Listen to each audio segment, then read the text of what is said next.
Clacton-on-Sea in Essex. Vader. The Dark Lord cometh. And you are the Vader team. Tactics, please. Hit and hope. I don't believe it. Who are you going to go for first? We're going to try and go for terahertz. Go for glory. Go for the best machine. OK, how much have you got behind that disc? How many RPM? We've got 850 RPM, but unfortunately we're only running on one motor. No, we had planned for two. Very well. No, it's not very much.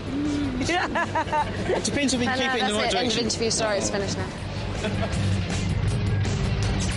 A 20-kilo vertical spinning disc, rear-ramming spikes and rear-ramming scoop provide plenty of weaponry. Transparent 8mm polycarbonate sheet provides the armour. Can't self-right. From Oxford, in Oxfordshire, Terahertz. Grand finalists in the most recent UK Championships. It's amazing. It will leave you awe-stricken. It will leave the other robots just stricken. Well, that's what we're hoping anyway. I hope it works, behaves itself this time. Now, the axe goes chop, chop, chop, with a speed you've never seen the like of before. What have you cranked it up to? We've gone back up to 140 last time. We were only 120 last time, I didn't realise. So we've gone back up to our normal 140. You can go up to 180, yeah, but then it starts doing a funny little jig, it gets a little bit excited then, so we're... So 140 and stay in control, and it should just clear the floor with That's the plan. Polycarbonate with the most powerful action robot wars, they say. Highly aggressive with strong armour and attitude. Hyperactive, it now has raised armour, which may make it tornado-proof in the end. From Langport in Somerset, Iron Ore 2. A full power axe and flipper here. Dangerous. In order to demonstrate the amazing, incredible power of iron ore, you have created a model to show us. We have. In a scientific manner, we will now demonstrate the precision of chopping power. What we do to other robots. There we are. Chop, chop. Or flip, flop. Wedge shape with an extremely fast axe and flipper capable of lifting a ton, manoeuvrable, and two 800-watt motor powers. Roboteers, stand by. On the left in the pods, Terahertz, John Reed, Nicholas Lynch and James Lynch, Barbarous 2, Simon Rafferty, Guy Radford and Chris Watts.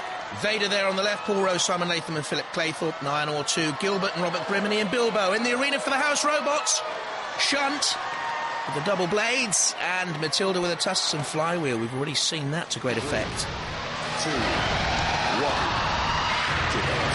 You have to ask me, this is the stronger heat, because it's got Terahertz out there with that mighty act, and it's got Vader. I like the look of Vader. Terahertz was very nearly toppled. I like the look of Barbarous 2, but I'm not too sure how effective it is. Goodness me, that is metal mashing mayhem out there at the moment. Splendid action. Vader away from danger, and then out comes Shunt. In goes the axe of Terahertz. The Barbarous pole is simply churning away. Their iron ore is being ground down to a sparked pulp, I think. Or is it okay? I'm not too sure. Iron ore might have been immobilised. They're all looking on in the control pods there. You can see the Iron Ore team, Gilbert, Grim and Robert. And Ian Bilbo looking on with concern. There also the Terahertz boys as their axe comes into play on Barbarous 2. And the force of the axe down nearly sent a 99-kilo machine. Terahertz 2 rocking away from the action. Iron Ore's okay, and across the flame pit there. The flame pit hot enough to melt any hopeful robot war heart. There's Barbarous 2 spinning away. Terahertz has been formidable, I think. Iron Ore 2 slightly fortuitous to still be in the fight, but getting a great axe blow into Barbarous 2, and the plastic shell ripped apart there. I thought it might be suspect. Barbarous 2 taking damage. Or Vader being counted out. I didn't see that coming, but the red bot did. Iron Ore flips Barbarous up and very nearly topples itself. Iron Ore teetering and over. Can they self-right from there? Vader definitely gone. Iron Ore, have they been immobilised? I wonder, can they self-right? Barbarous in trouble as well as Vader. A crash out of the arena. Finished by Matilda's flywheel. But the big question here, Iron Ore, have they been immobilised? But I don't think there's anything in Barbarous either. I think they've gone too. Terahertz is coming in for the final kill. Barbarous down in the pit. Tail end up. But who went first? Barbarous or Iron Ore 2? That's the question, I think, for the judges. What a fight! Definitely through terahertz. We know that. That's all we know.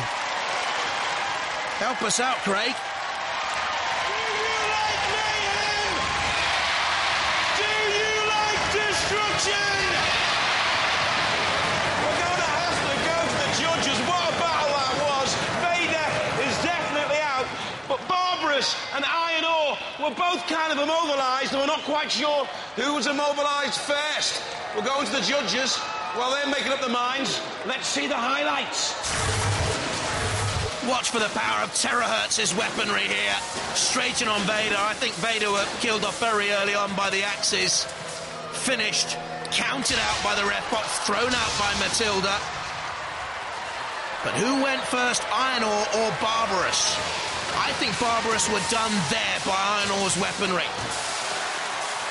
Before Iron Ore sort of dragged themselves over. Or did Barbarous pull them over before Barbarous was finally pitted? We know Iron Ore's still moving there, finally flung over by terahertz.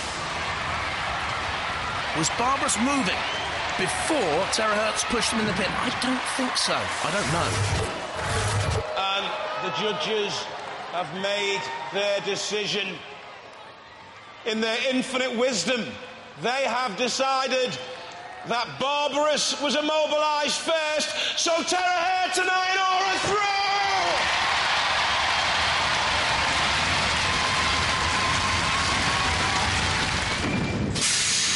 Huey, that was the most amazing fight. Cool. Look at those. Let me just look at the holes first before I start the chat. There you go, in there with damage cam. What's actually in through that hole? It's got a bit black. Go on, what's in there? Batteries immediately below that, but everything's intact. What was smoking? I think that was the drum motor. Right. It's well toasted. It was spectacular, and I was quite surprised you were out. Well, I'm not unhappy with the way it went. I think it was 6 and a half a dozen, really. Yeah. So I'm very happy for them to go through. So there's a little bit of damage there on Vader and a little bit more down there. A little bit more up here around the corner. Nice lot on the top. Yeah. But what I really want you to see, it was one of the most spectacular things I've ever seen on Robot Wars, actually. Somebody getting butted out of the arena by Matilda. Is that? Look. That is where the discs met. Your disc and Matilda's We missed disc. that. We saw us go out, but we didn't see what part she hit because we were immobilised on the side. Until you get down here and you take a look at that. And that's what threw you out of the arena. That's right. And that's structural steel as well. Absolutely incredible. Incredible, but Vader are out, so too Barbarous. Let's have a look and see how they line up in the second round then. It'll be Smidsy against terahertz, but first up, Dan Tomkia against Iron Ore 2. Some fight. So, 4 robots remain, all desperate to take on Tornado for that challenge belt. But who can survive round 2?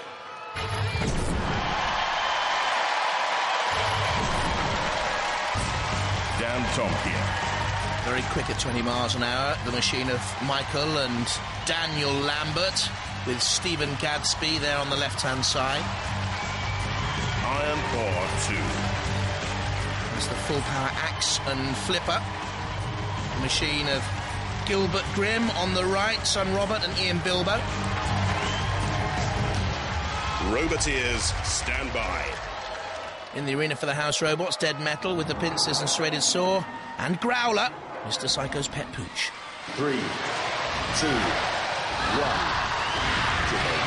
Flames flicker, the crowd roars. Iron Ore tentatively out. Dan Tomkia side on, can flip from there. That was poor driving by Iron Ore 2. I thought they were very hesitant into the middle of the war zone. What about you, Robert Grimm? A marketing analyst by trade at the controls of Iron Ore 2, running away from Dan Tomkia, trying to get out of trouble. Dan Tomkia lurches after it with the 2 750-watt electric motors. He's behind Iron Ore and can drive and flip, and Iron Ore go out of the arena. Got themselves in trouble, and Dan Tomkia, always ready to push, shove, hoist and KO from that position. It was grim for the family from Somerset as Dan Tomkier romped it, really. Dan Tomkier still in explosive form. Iron Ore flipped out of the arena and back to the West Country. Dan Tomkier go through!